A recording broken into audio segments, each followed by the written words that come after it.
We are on crypto payment. We are on mass adoption. I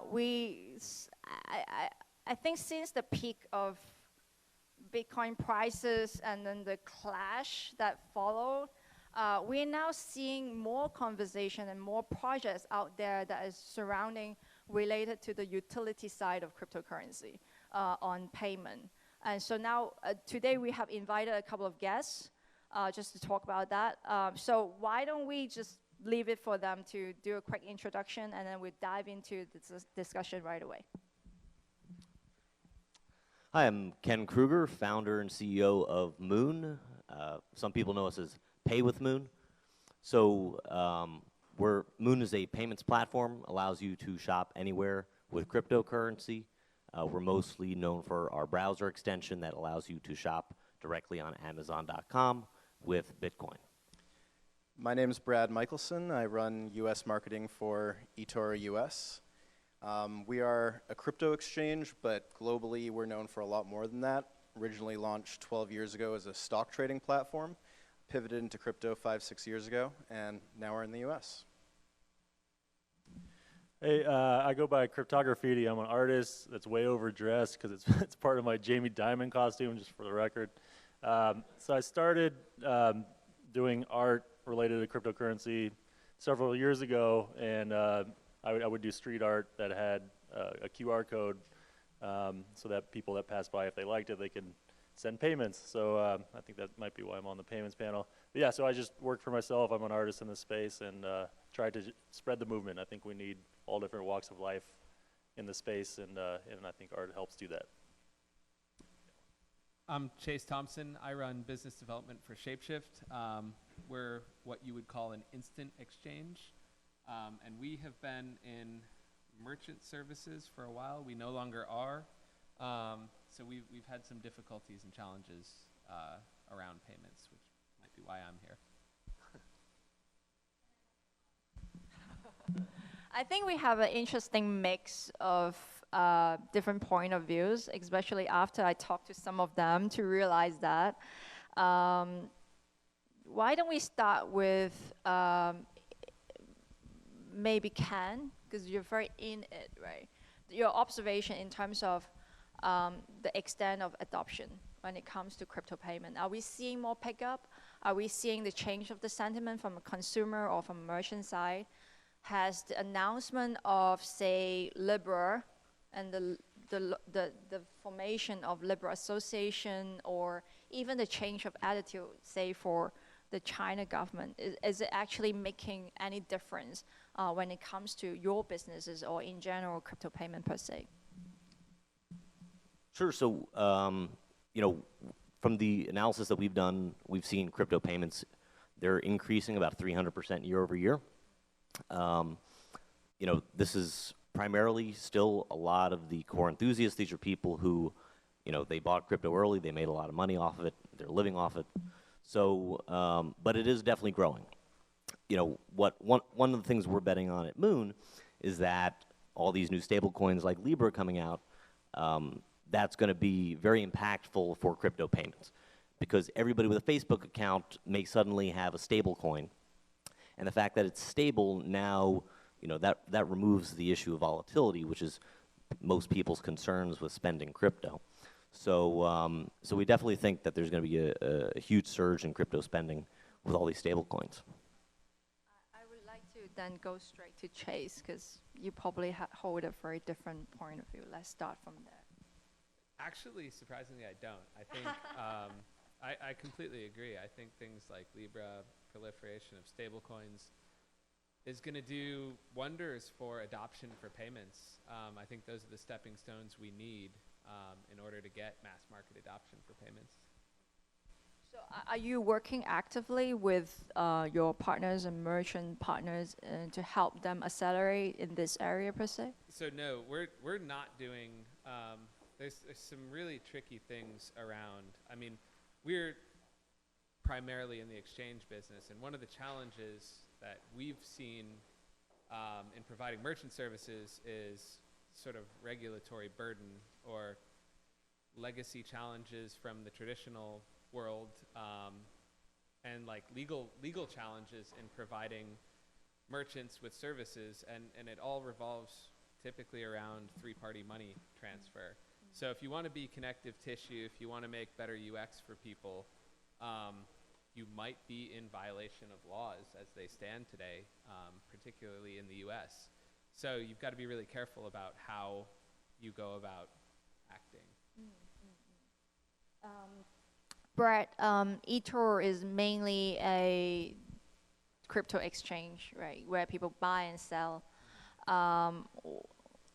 So you might not be as directly involved in this area. What is your personal observation around it, and is there anything eToro is actually planning to get involved in this area as well?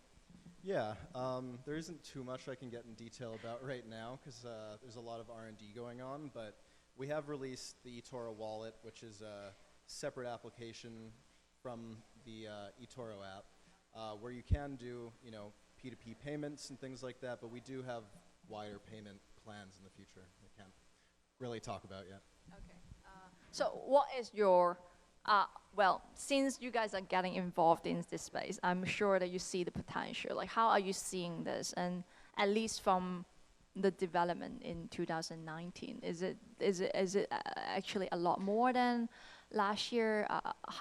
Where are we standing at the moment? What is your point of view on it? Sure. So from an eToro perspective, from management all the way down, pretty involved in the process of developing Libra, for example. Our company is very pro that movement, pro putting, tokenized fiat into the hands of, a couple billion people that are on Facebook. So we're angling ourselves to be involved in the development of that infrastructure going forward. Where we are right now, just in general in the industry, is similar to what you were alluding to in your talk. There's a lot of future tech that's being developed. People are developing things for what we assume the next stage to be, and there's some sort of impetus that will happen in the next couple of years, whether it's regulatory or technologically based, but we're sort of waiting for that to happen. As an artist, tell us what you think, or you actually pro, or you are actively using crypto for paying stuff, or? Yeah, I do. I try to support other artists and pay with crypto. I've only accepted crypto for original pieces as long as I've been doing this. But just That is out of your personal faith, or like that you actually see pragmatic benefits, like from financial standpoint? it's both, yeah. So it's super risky, but fortunately it's been okay. But yeah, so I think in order for this to really catch on, it needs to be like a necessity. So in certain countries, like just this week, we've had bank runs in Argentina and Lebanon. Either you need it, or like for me, I got into the space because of the innovation. So I read Adam Back's theories with Hashcash about how micropayments would be so influential, right? So using very minute amounts of money to thwart like DDoS attacks or email spam. And that for me was like this, like people talk about this rabbit hole moment. I like had this feeling in my stomach, kind of like I was falling like down a rabbit hole, because it was like, oh my God, here's this gigantic idea that would upend the traditional status quo. But then on a micro level, there's this really cool stuff that you can do with it. So in general, like with everything, you need to catch people's attention, right? And so it's either they need to do it because to survive, or like what is cool and interesting about this. And we haven't really gotten there yet with micropayments. I'm hugely bullish on it. I see it being immensely powerful in the future. But that for me was what really got me into the space, and I can see it being a game changer in the future. I guess, I think, please voice out if you don't agree. Like, we are still very far away from mass adoption, right? Crypto payment. I was just talking to someone earlier before we started that mobile payment, let's use that as an example. US is not moving that fast either. China is moving much faster. my personal observation is like when I was stationed in Shanghai a couple of years ago, still a lot of places they don't accept Visa and MasterCard because of the processing fees. You know, to a small business owner in a small restaurant, they're like, no, don't do that to me. I'm not gonna take the processing fees. So that's the mindset of a lot of consumers in China. So a lot of them still didn't have Visa or MasterCard. So until the point that everyone started to use mobile phone, and then Alibaba got so big, and then everyone used Tencent and WeChat to talk to everyone, they see the opportunity to provide payment because they have that economy of scale. And so now if you want to call equivalence of Uber in Beijing, you cannot even just do it without your WeChat payment. I was there for a Twitter conference in June, and I felt like handicapped because I didn't have that. I didn't have a China bank account. So there's actually an incentive from a consumer standpoint why I need to jump on the mobile payment. Let alone that they are very aggressively giving out lots of rewards and perks. There are restaurants discounts that none of the other payment gateways that can be compared with. So there's like really strong motivation and incentive that is being driven to make mobile payments so mature so quickly in China, right?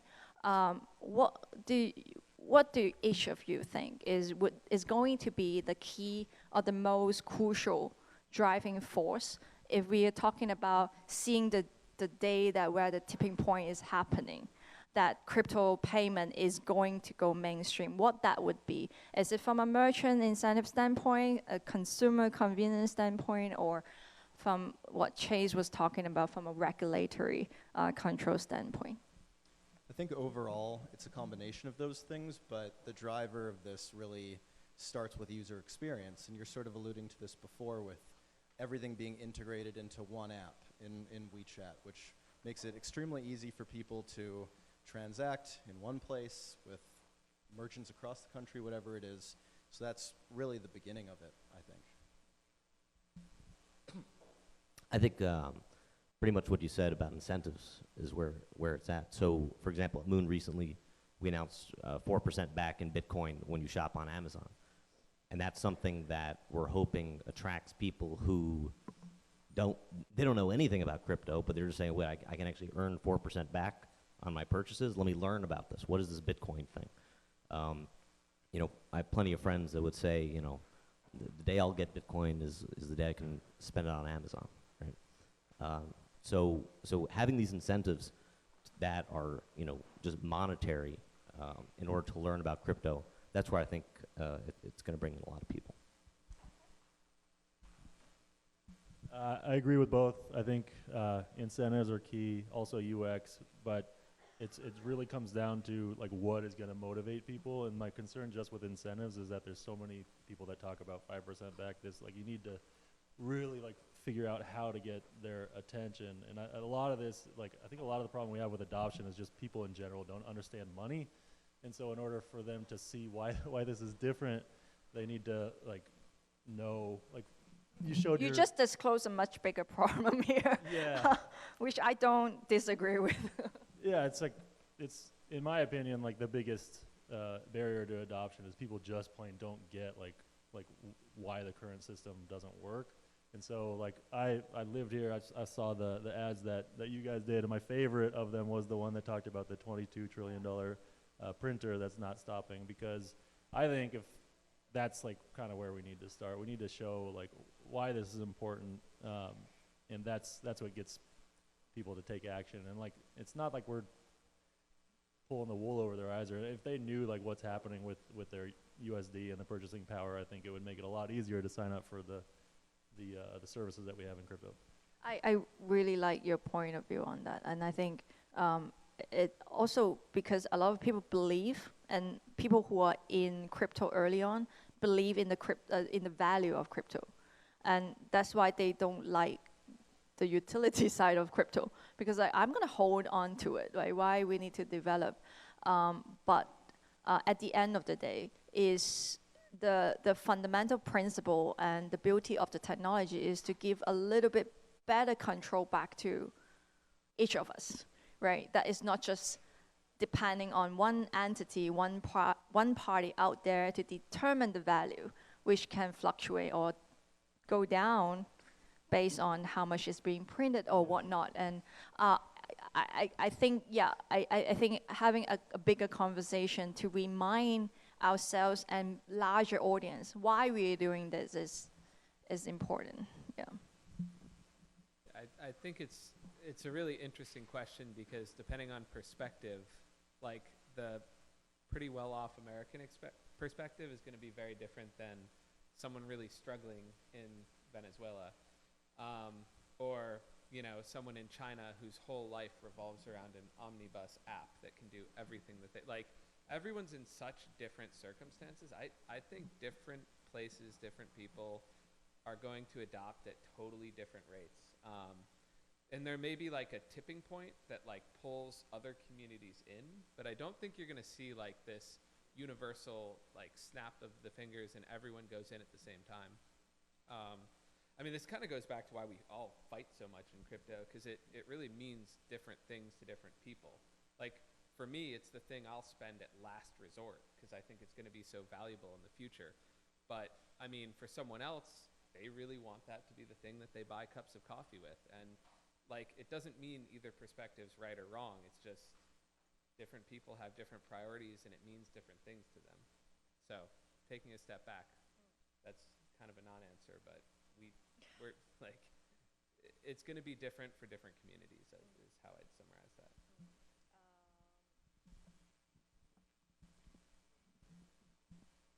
I feel like I'm obligated to ask this last question because of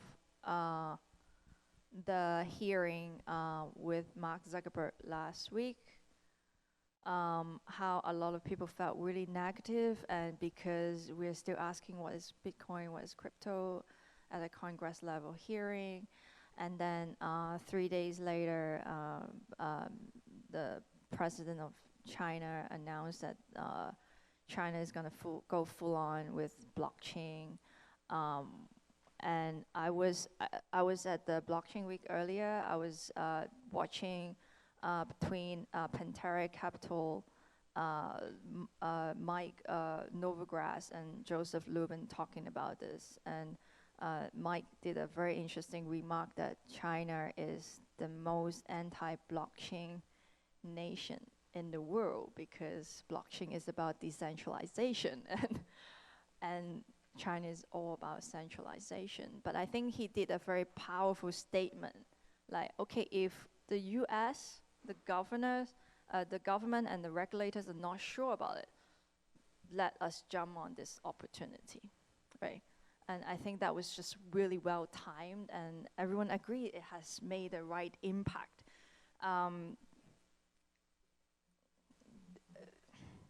Do you think that the US can still be the leader in this space, given the current circumstances?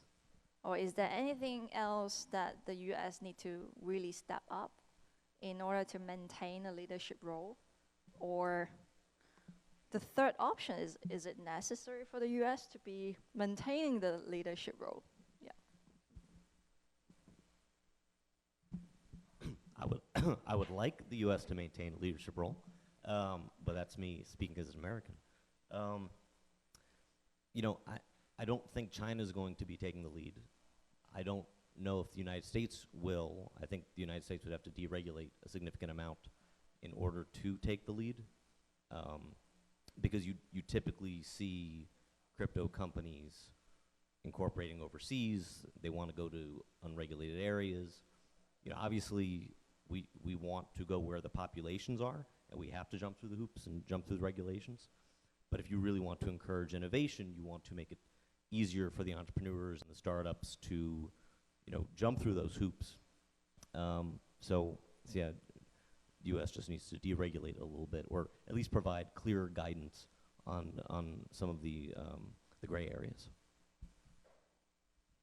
So I agree on the deregulation to a degree, but I also think that There's a lot of work to be done on our part as marketers or founders in the crypto space in contextualizing it for lawmakers, for the general public, to be able to frame crypto as a use case for something that fits within the regulatory limits of the system, right? So if the whole point of crypto is to take down the larger system, that's never going to be allowed to happen in one way or another, right? So it's about contextualizing it in a way that lawmakers see an obvious use case that's obviously useful for the average individual, and then being able to evangelize it that way. Yeah.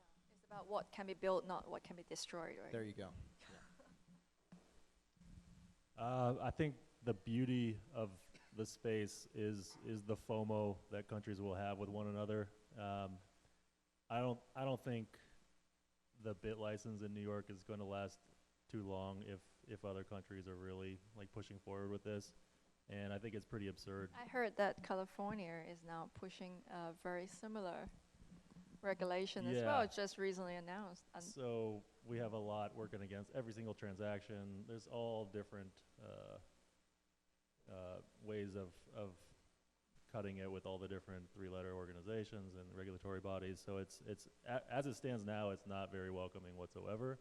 And I love the fact that other countries pushing forward would make for changes here stateside, because I think ultimately we need changes. If the U.S. wants to maintain being at the forefront of technology, then the current status isn't going to do it.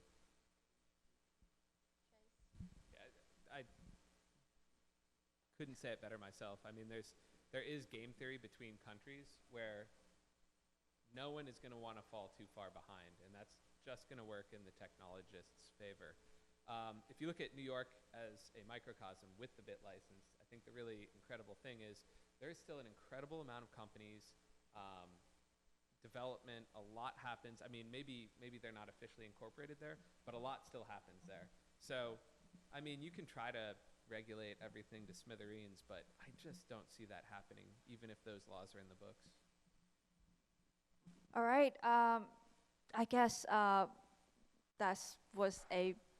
think it was a productive conversation surrounding that, and sounds like we still have a long way to go, and we are still quite skeptical towards where we are and how welcoming the regulatory environment has put forth for us. But it's not going to stop us anywhere, right? We're still in it, and we're still fighting for it. And Ken is still on the forefront, driving it really hard on with amazing cashback that I would like to try on. Just before we wrap up, let's see if there are any questions in the audience that would like to ask any of our guests.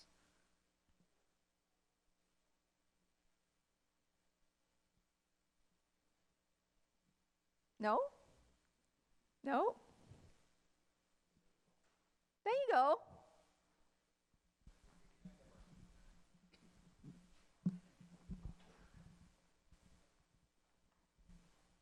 This question is for Ken from Lee.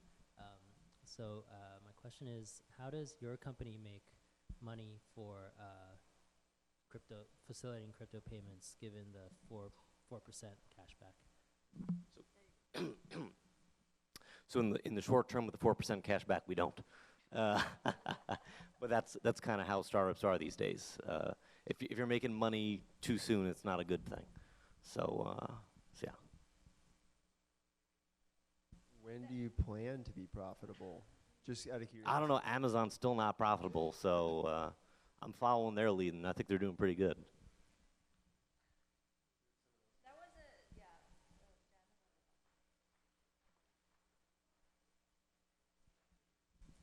How you doing, guys? So I'm moderating a discussion tomorrow, right? And I'm gonna go ahead and throw this question on you guys too, because I'm curious to see the response. So when it comes to tracking blockchain technology, that's something that regulators are heavy with trying to do with us. My question to you is, what do you think would happen if the United States government were to utilize blockchain technology to spend every cent of our tax dollars And what do you think the outcome of that would be? What kind of impact do you think that would have?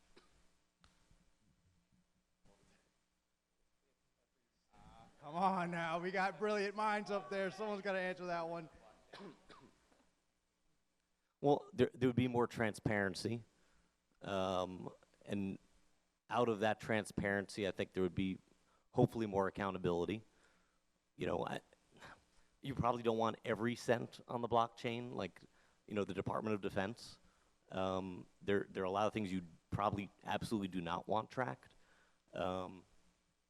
So but overall more accountability. You'd see the $1,000 hammer and you'd get upset about that probably a bit more because you'd have that traceability. I agree. Yeah, so this is happening with nonprofits, Big Give, Connie, and so this is being piloted in other organizations to try and provide more transparency. So I think if that'd be something to look into, and you have people to talk to see how it's working on a smaller scale. I think it would be good, but I also echo the other sentiments where there's going to be some things where maybe, I don't know, it would be pretty scary to know. I think you're about as likely to see that as you are as the U.S. economy being based on Bitcoin. There's no way they're going to give you a window into all the awful shit they're doing. So although I think it'd be wonderful, it's just never going to happen. Yeah. I appreciate it, guys.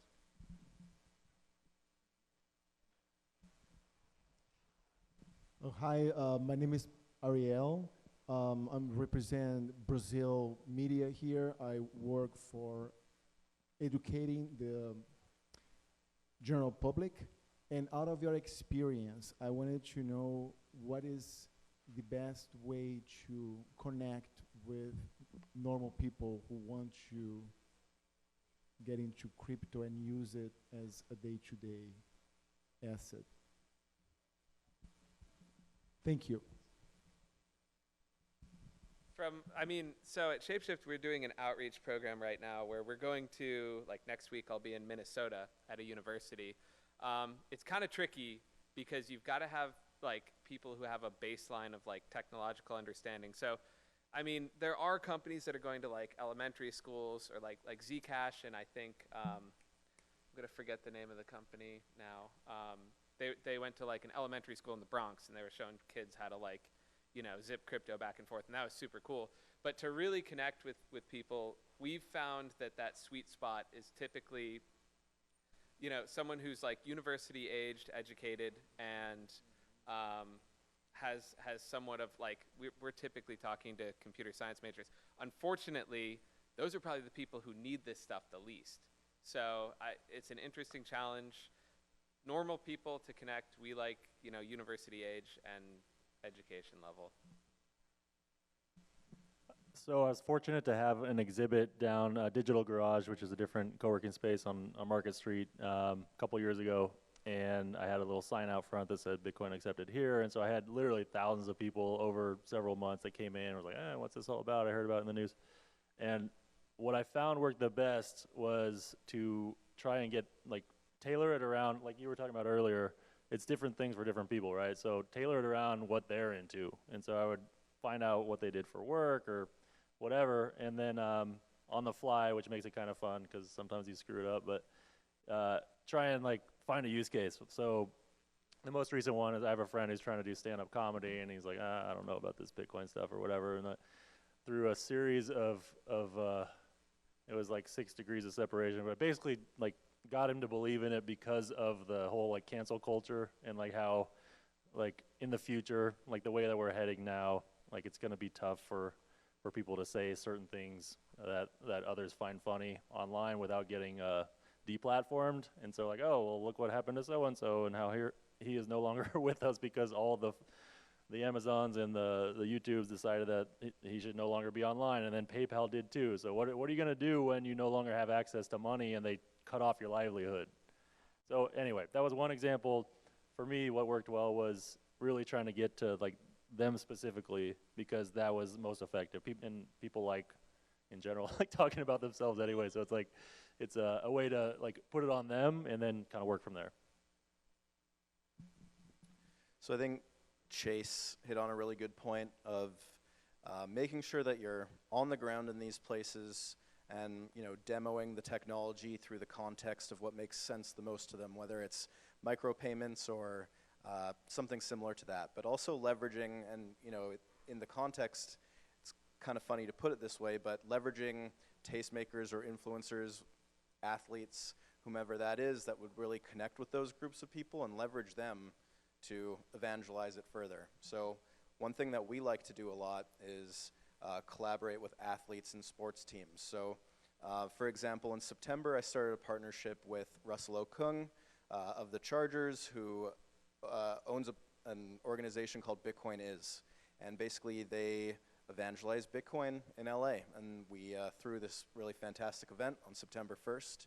And it was a lot of people who are pre-coiners. So they didn't actually own any Bitcoin yet, but they were really curious about it. So leveraging people that others look up to is an extremely valuable tool.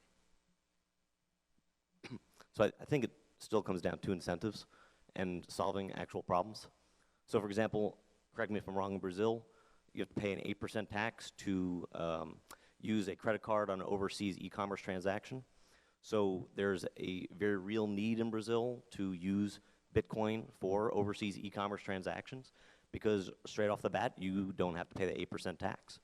So if you take that example, or if you take, for example, Argentina, rapid inflation, people want to get out of that situation. They want to go to a stable coin, right? Argentinian government just recently limited, I think, $200 a week of crypto you can get into now. But these are real use cases that I think the financial incentives are there where the average consumer is just by word of mouth. It's going to say, hey, you're going to save like shit tons of money by getting in this crypto thing. Just learn a little bit. And I think that's kind of how it'll spread, almost like that viral aspect. So. I do want to answer that. I mean, compared to, I think about 60 million people out there in the world that have had traded crypto, I do believe that there are more people who are interested in it but have never done anything about it. Because a lot of people actually are intimidated by the technology itself. I myself, as a female, I don't know anything about programming, engineering. When I first heard that you have to mine your own Bitcoin, I'm like, okay, then forget about it. The reason why we design our product the way we design as it is just because we want to have it available for anyone who want to try it. So the target market is actually for people who are interested in it. They have not got experience. And through one interface, you can try different things. Eventually, I think it has to be like this in order for a larger mass market to figure out on their own, based on different use cases, based on different demographics, what is the values to them eventually for cryptocurrency and the technology itself. I'm gonna go just, this is fantastic examples, starting from education, and then we go to the platform and the threats of the system, how crypto can give independence.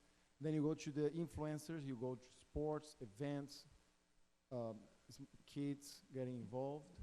And then you have all the government, actually, the taxes and all that government control. And another topic that was very interesting is creating a mean to get people into it. Not exactly going straight to crypto, but yeah, you have this card has flexibility. Eventually, you're gonna get more familiar and transitioning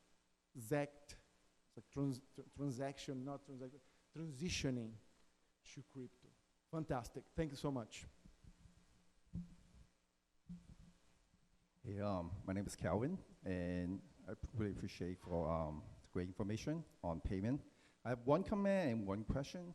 The comment is regarding the payment system in China, because I have a little bit knowledge of it.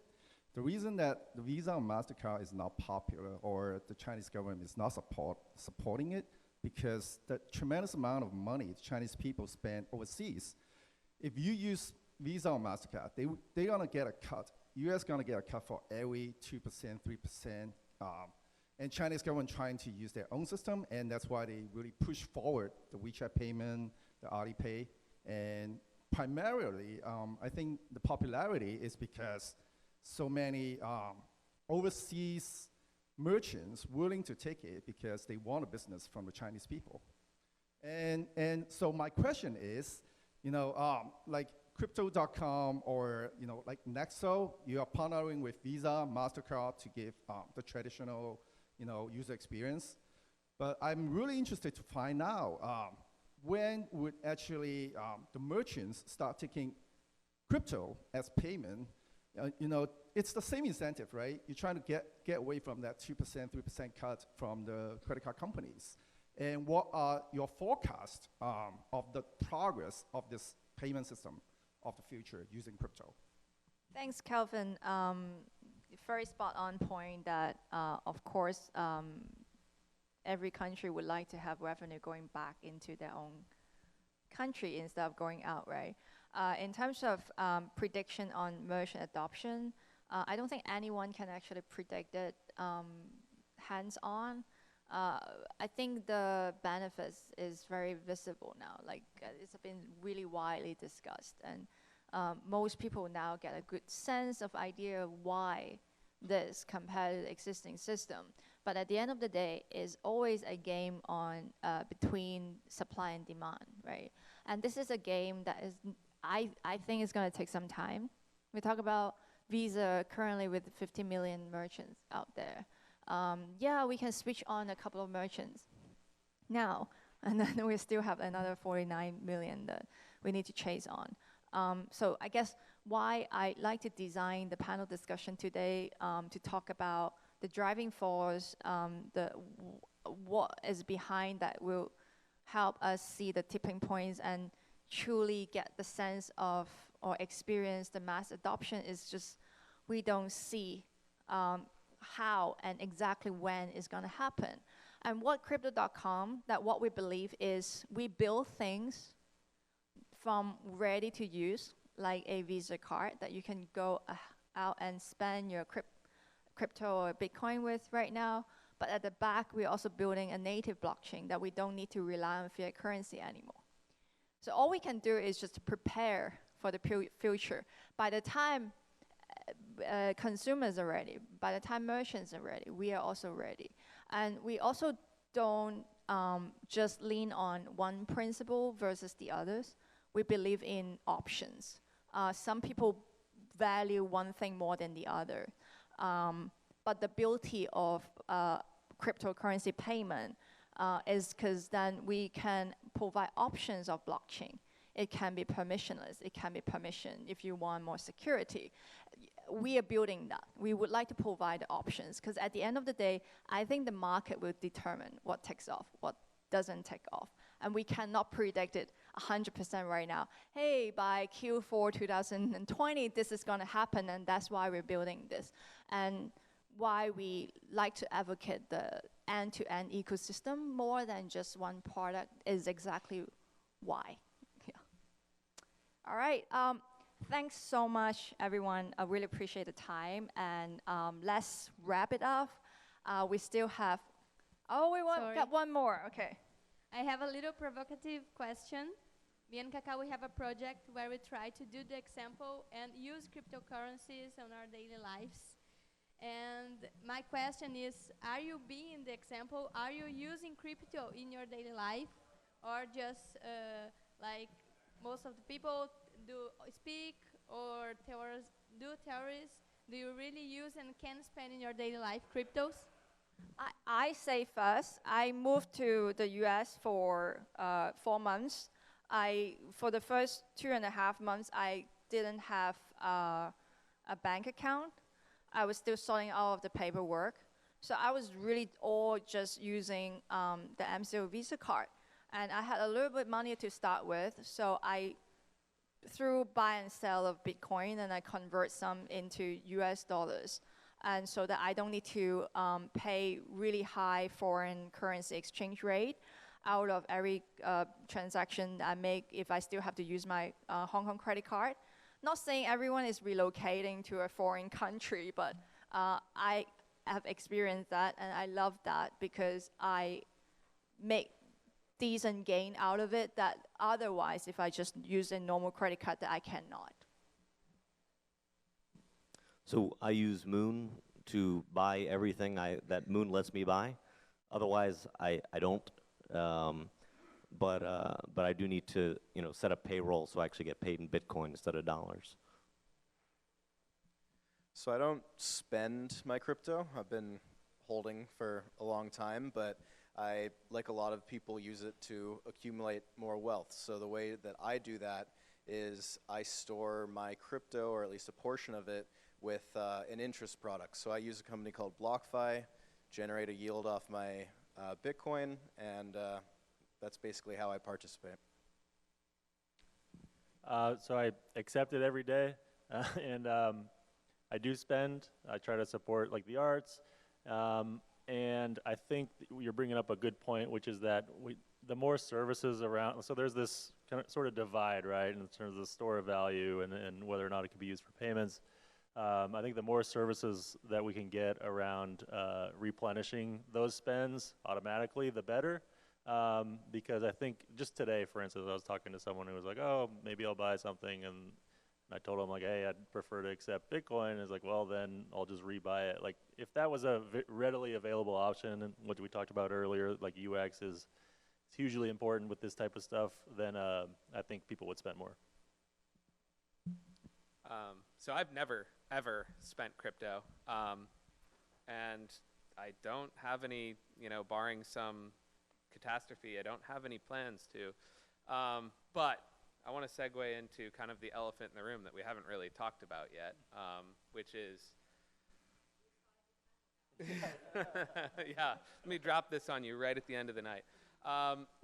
What merchants can you guys think of that are not really served by the traditional financial system, and what services are people willing to go through a little more friction in order to buy goods and services? So there's gray market industries that are not currently served by the financial system, and that people might want a little more, this is not on my credit card statement type of, purchasing ability. And these types of merchants, I think, because they can't have bank accounts or they're unbanked, they have no choice but to either take cash or deal with crypto volatility. And I mean, if we're looking at, like, you can talk about the cannabis industry, you can talk about the sex work industry, you can talk about gambling, things that aren't explicitly black market in a lot of places, but these are the types of places that I expect to see real, like, massive adoption of crypto payments first. And I just thought it was important to say that because we hadn't really discussed it yet. So yeah, my closing thoughts.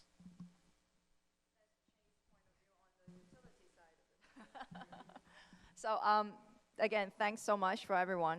Really great questions, and thanks again very much for the guests for the insights. And I skeptical, not one way or the other, I do hope to see a lot more progress being made in 2020. All right, thanks so much, everyone.